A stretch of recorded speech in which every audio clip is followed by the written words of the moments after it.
Bismillahirrahmanirrahim. Assalamualaikum warahmatullahi wabarakatuh.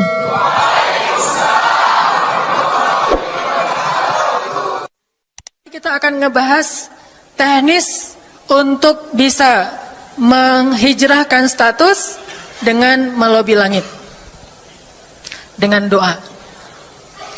Kan katanya doa itu bisa mengubah takdir, benar? Benar nggak tuh? Allah yang mengubah takdir dengan doa. Jadi bukan doa mengubah takdir, tapi Allah mengubah takdir dengan doa. Dan takdir itu bisa dirubah-rubah. Suka-suka Allah dong. Orang Allah yang nulis takdir, yamhullahu ma yasha'u wa yuthbit, kata Allah. Allah bisa menghapus apa yang Dia tulis dan bisa menetapkan. Jadi nggak usah pesimis, nggak usah putus asa dulu. Wah, kayaknya memang takdirnya nggak bisa, orang yang jahat kayak saya, yang pernah punya masa lalu yang kelam, nikah dengan akhwat yang hafizoh dari pesantren apa gitu, kan kayaknya takdirnya nggak. Wal hafizin, wal hafizat, gimana sih? Wal hafizin, gimana sih ayatnya? Saya jadi lupa. Orang yang soleh, orang yang menjaga diri dengan orang yang menjaga diri, orang yang soleh dengan orang yang soleh. At-thayyibin lit-thayyibat, maaf, at-thayyibin lit-thayyibat. Orang yang baik ketemu orang yang baik. Tapi kan saya mah orangnya udah keburu nggak baik duluan. Sekarang lagi belajar jadi orang baik, tapi belum baik-baik amat. Sedangkan dia mah udah terpelihara dari dulu. Kayaknya kita mah nggak sekufu, nggak selevel, beda dunia. Yang satu dunia putih, satu dunia hitam. Ini gimana nih, nggak ketemu nih. Takdirnya mungkin kita emang nggak layak untuk dia, tetapi dengan doa Allah Subhanahu Wa Taala berkuasa untuk mengganti takdir. Makanya malam ini kita akan belajar tentang bagaimana menggunakan jalur langit untuk bisa mendapatkan hajat kita, baik menikah, dapat kerjaan, punya anak, dan keajaiban-keajaiban lain yang bisa kita dapatkan kalau kita tahu cara menggunakan jalur langit. Sebelum kita masuk materi itu, yuk kita tilawah bareng-bareng ayat yang standar lah tentang doa. Udah pada tahu kan? Silahkan dibuka. Ayat apa? Surat Al-Baqarah ayat 186. Itu standar banget kalau bab doa. Surat Al-Baqarah ayat 186.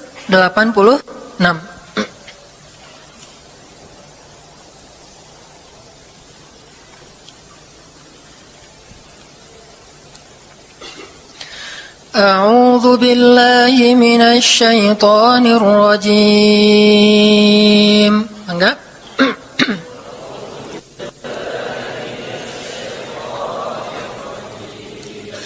Bismillahirrahmanirrahim.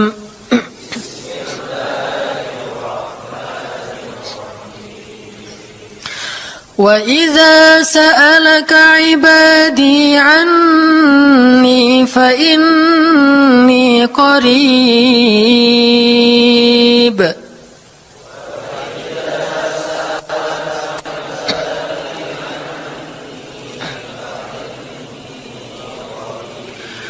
Ujibu da'watad da'i idza da'an.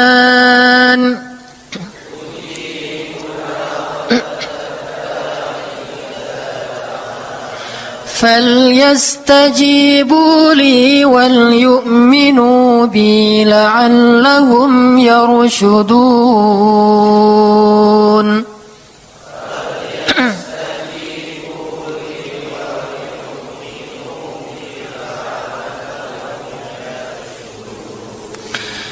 Dan apabila hamba-hambaku bertanya kepadamu tentang aku, maka jawablah bahwasanya aku dekat. Aku mengabulkan permohonan orang-orang yang berdoa kepadaku apabila dia memohon kepadaku. Maka hendaklah mereka memenuhi segala seruanku dan hendaklah mereka beriman kepadaku agar mereka selalu berada dalam kebenaran. Shadaqallahul azim. Teman-teman yang dirahmati Allah Subhanahu wa taala, ayat ini adalah ayat, kalau kita kasih judul, ayat ini tuh janji Allah kepada orang yang berdoa. Janji Allah kepada orang yang berdoa. Makanya doa itu benar-benar senjata orang mukmin. melebihi senjata apapun yang dimiliki oleh seseorang. Paling dahsyat itu kalau punya doa. Jadi kalau orang yakin kepada Allah, maka dan keyakinan dia kepada Allah lebih besar daripada keyakinan dia kepada apapun, maka selama dia masih bisa berdoa kepada Allah, dia tenang. Ada masalah dikit, oh ilahi. Ada masalah dikit, ilahi. Ada masalah dikit, Rabbi. Terus saja. Ada masalah sepele apapun, minta ke Allah. Ada masalah apapun, minta ke Allah. Dan kata Nabi, janganlah kalian menjadi lemah dalam berdoa, karena sesungguhnya tidak akan binasa seseorang selama dia masih berdoa kepada Allah. Itu hadis Nabi dari Aisyah. Janganlah kalian menjadi lemah dalam berdoa, artinya jadi pundung, jadi putus asa dalam berdoa, karena tidak akan binasa seseorang selama dia masih berdoa kepada Allah Subhanahu wa taala. Jadi kalau kita masih terus mengharap dan meminta kepada Allah, kita nggak akan binasa, kita nggak akan kalah, kita nggak akan rugi. Dan kata para ulama, segala sesuatu di dunia ini akan pergi dan tidak kembali. Ini clue penting nih, bisa dicatat. Segala sesuatu di dunia ini akan pergi dan tidak akan kembali kecuali doa. Dia pergi dan dia pasti akan kembali. Segala sesuatu kalau udah pergi di dunia ini nggak akan kembali lagi. Kalau pergi di sini maksudnya pergi kepada Allah. Tapi kalau doa pergi ke Allah, dia pasti akan balik lagi kepada yang meminta. Satu-satunya yang pergi ke Allah dan kembali di dunia ini hanyalah doa. Makanya ayat ini kalau kita kasih judul adalah janji Allah kepada hambanya yang berdoa. Allah berjanji, apa kata Allah? Inni qaribun. Aku itu dekat. Maksudnya nggak mungkin aku nggak dengar doa kalian. Begitu kita berdoa, kita pikir Allah dengar nggak ya? Jangan-jangan kok doa saya belum diijabah, kayaknya Allah nggak dengar yang kemarin, saya harus keraskan lagi suara saya. Nggak, ini qarib, arti ini qarib, aku itu dengar banget apa yang kamu ucapkan. Nggak usah diucapkan, di dalam hati aja Allah udah dengar. Siapa yang pernah berdoa di dalam hati terus langsung Allah ijabah? Rasulullah. Coba teman-teman buka awal juz kedua. Ayat surat Al-Baqarah ayat 144. Itu gara-gara Nabi ada harapan di dalam hati tapi nggak berani ngomong gitu ke Allah. Cuma dipendam di dalam hati doang. Tapi langsung diijabah oleh Allah. Ayat surat Al-Baqarah ayat 144. Allah berfirman, قد نرى تقلب وجهك في السماء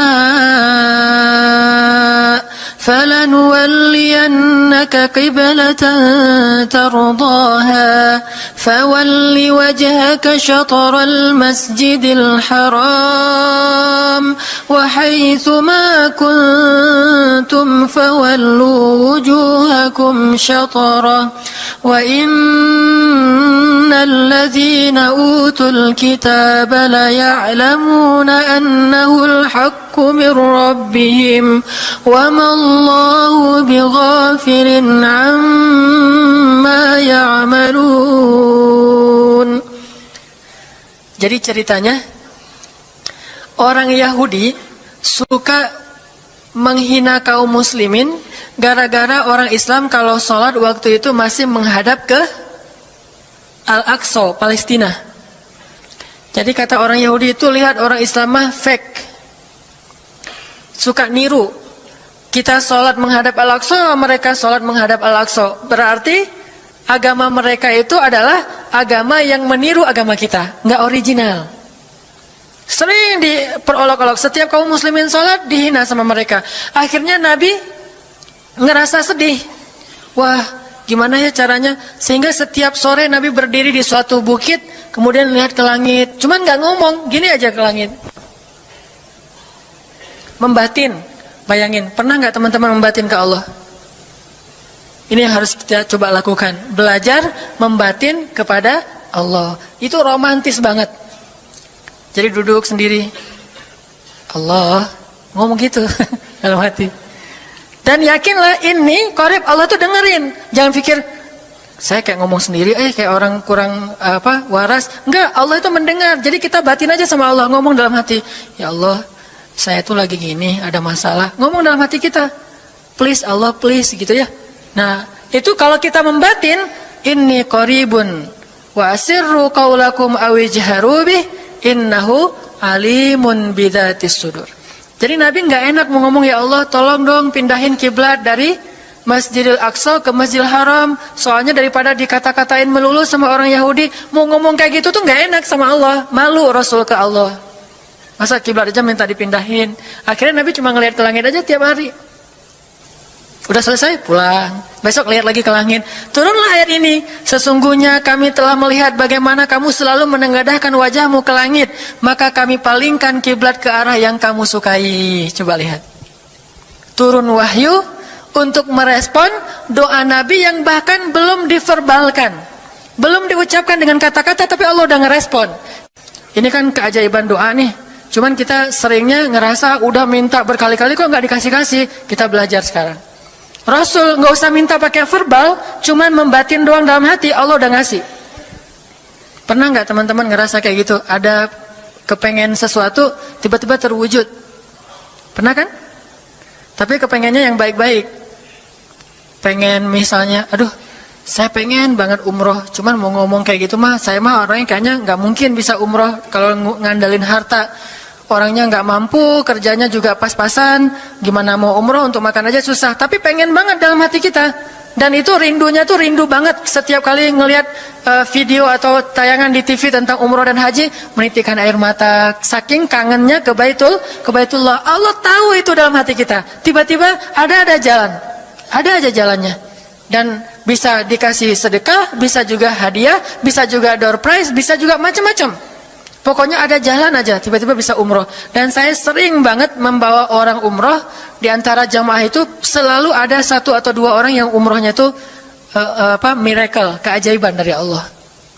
Ketika saya cari tahu alasannya apa, ternyata emang dia dari dulu pengen banget umroh, cuman nggak bisa ngandelin hartanya. Allah kasih jalan yang lain. Bukankah Allah itu memampukan yang diundang, bukan mengundang yang mampu? Kan itu yang sering kita dengar kan?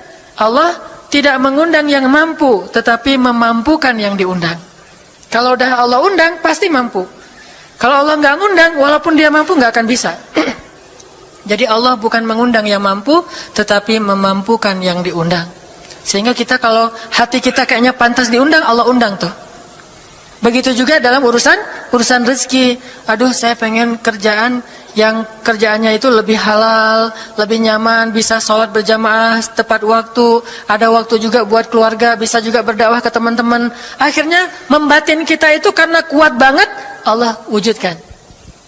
Ini artinya Allah qaribun, Allah maha dekat. Sehingga kalau kita pengen doa kita itu powerful, belajar dari as-siqah billah. Tips pertama adalah as-siqah billah. Percaya deh sama Allah.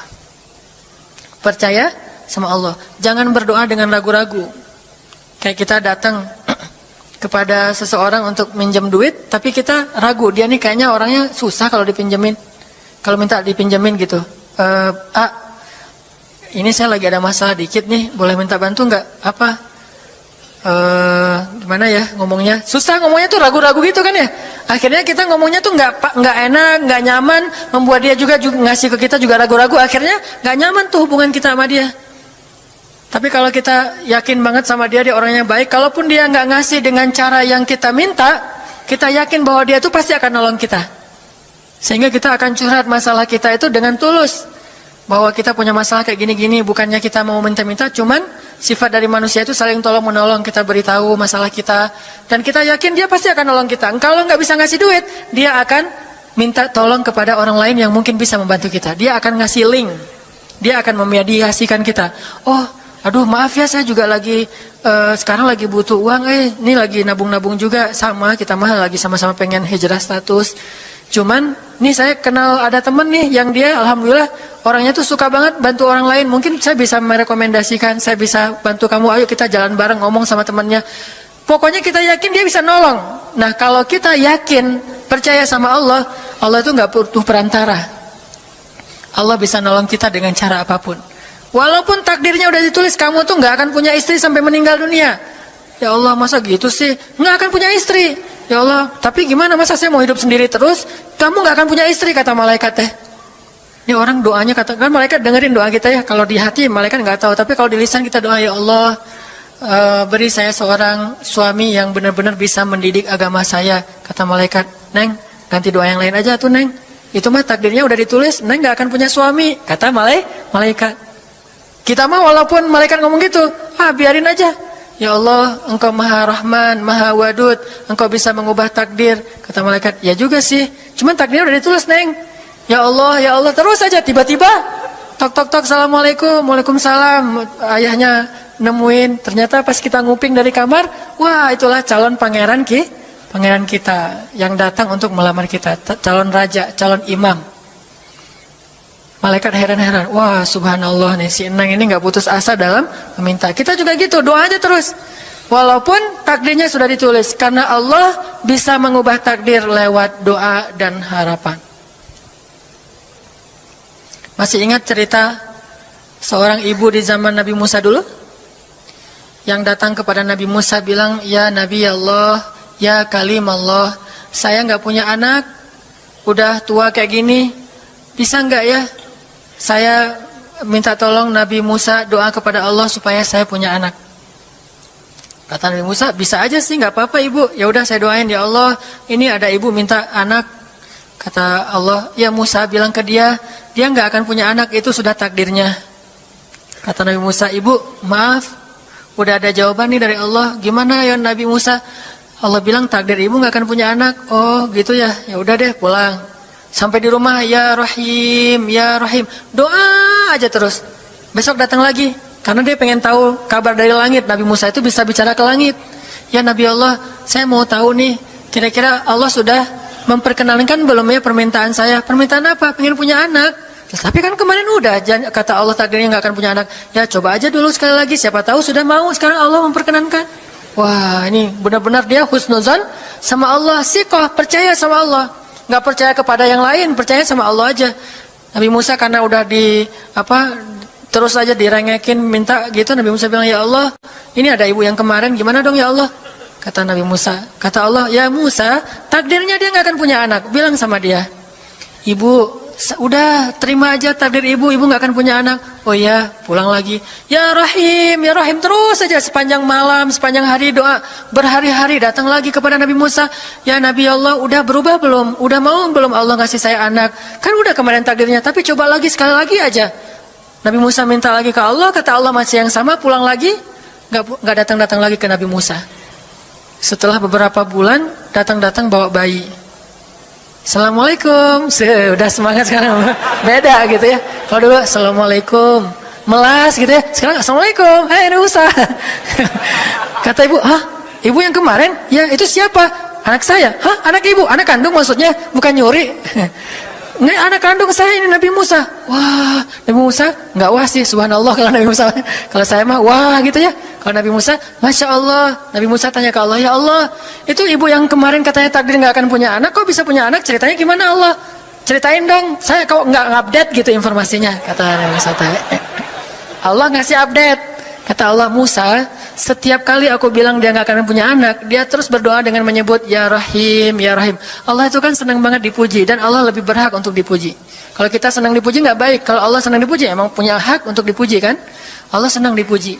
Dia bilang ya Rahim, kamu bilang nggak akan punya anak, dia bilang ya Rahim, terus saja berharap. Wahai Musa, sesungguhnya rahmatku mendahului takdir. Rahmatku mendahului takdir. Akhirnya dengan sifat rahim, Allah mengubah takdir ibu ini. Walaupun secara ilmiah gak mungkin punya anak karena sudah menopause, tetapi Allah yang memiliki kekuasaan atas segala sesuatu. Nah, tips pertama adalah kalau kita pengen doanya powerful, melahirkan mukjizat dan keajaiban, adalah ats-tsiqah billah. Harus percaya sama Allah. Pertama, percaya bahwa Allah Subhanahu wa taala itu Maha Kuasa mengubah apapun yang dia kehendaki. Apa yang Allah ingin, masya Allah, kan pasti terjadi. Wa man lam yasha lam yakun. Kalau Allah nggak pengen, nggak akan terjadi. Jangan suuzon sama Allah terus bilang, nggak enak banyak minta, amal saya sedikit, mending saya beramal aja nggak usah banyak minta. Jangan memperlakukan Allah seperti kita memperlakukan makhluk. Orang kalau kita banyak minta, dia akan kesulitan. Lama-lama dia akan merasa terganggu. Tapi Allah kalau nggak diminta, dia marah. Manusia kalau kita minta banyak-banyak, dia marah. Allah kalau kita nggak minta, dia malah marah. Masya Allah ya, luar biasa. Allah tuh senang banget kalau hambanya meminta. Sehingga di antara hamba yang paling Allah cintai, di antara hamba-hambanya, hamba yang paling banyak menengadahkan wajah dan telapak tangannya. Ilahi, ilahi. Minta sama Allah, Allah tuh suka banget diminta. Orang yang suka meminta itu bahasa Arabnya awwahun. Inna Ibrahim la awwahun halim. Ibrahim itu hamba yang awwahun halimun. Awwah, halim. Halim itu artinya menahan amarah. Awwah, da'a. Da'a artinya banyak berdoa. Kalau da' itu berdoa. Kalau da'a senang banget doa. Ada masalah dikit, ilahi, Rabbi, ngadu aja ke Allah, manja gitu. Dan Allah tuh senang banget dengan hamba yang kayak gitu. Sehingga sampai Nabi mengatakan, mintalah kepada Allah walaupun cuman garam. Garam aja minta ke Allah. Sepele banget masalah kita. Ya Allah, mudah-mudahan nanti nggak macet ya. Minta sama Allah. Kok macet ya Allah? Ya biar kita sabar. Udah tahu jam macet berangkatnya telat gitu ya. Jangan salahin Allah. Tapi minta, bilang, biasakan kita tuh komunikasi sama Allah dengan manja.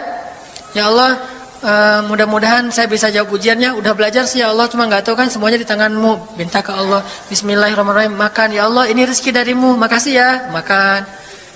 Kalau bahasa lainnya makasih, alhamdulillah. Alhamdulillahilladzi at'amani hadza wa razaqanihi min ghairi haulin minni wala quwwah. Hafal tuh?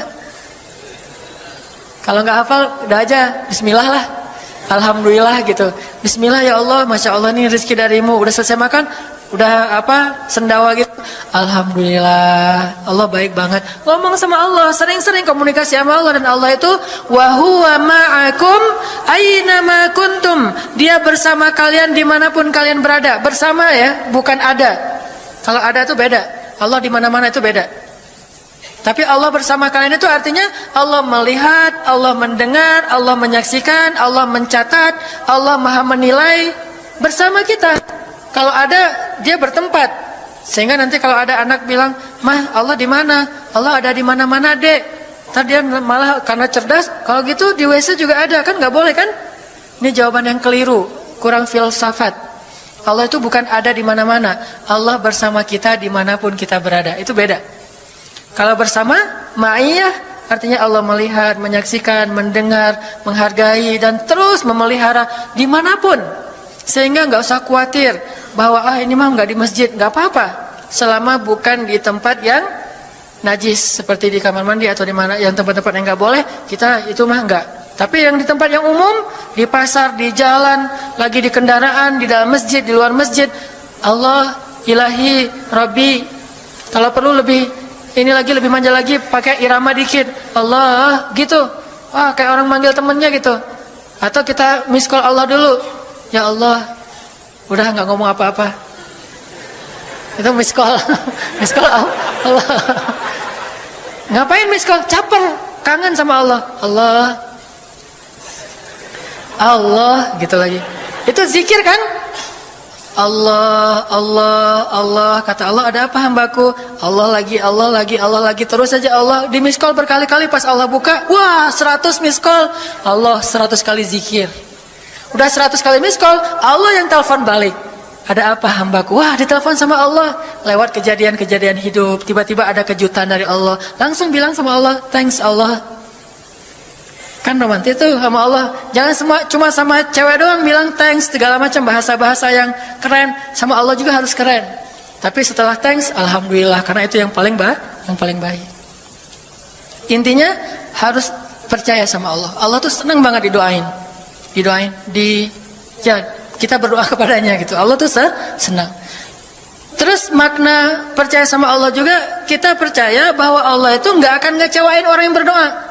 Ujibu da'watad da'i idza da'an. Aku pasti mengijabah doa hamba-hamba yang berdoa kepadaku. Nggak usah khawatir, pasti diijabah.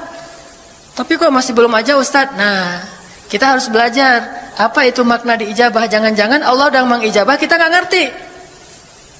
Kayak ada analogi tentang orang yang tenggelam, terus dia meninggal sambil menuduh Allah, Allah kok nggak nolong saya? Bukankah aku sudah mengirim pelampung? Jadi pelampung itu cara Allah menolong kita. Kita berharap ditolongnya tiba-tiba selamat aja di pantai. Nggak kayak gitu. Allah punya cara. Sehingga kita harus belajar memahami maksud Allah. Allah maksudnya apa? Di antara cara Allah mengijabah, kata para ulama, satu, Allah mengijabah persis seperti yang kita minta. Dua, Allah mengijabah yang lebih baik dari yang kita minta. Yang ketiga, Allah kalau nggak ngasih persis, ngasih yang lebih baik, dikasih di akhirat. Bahkan itu lebih keren daripada di dunia. Kok di akhirat sih? Ntar dulu. Akhirat itu jaraknya nggak jauh dengan kita. Cuma 60 tahun.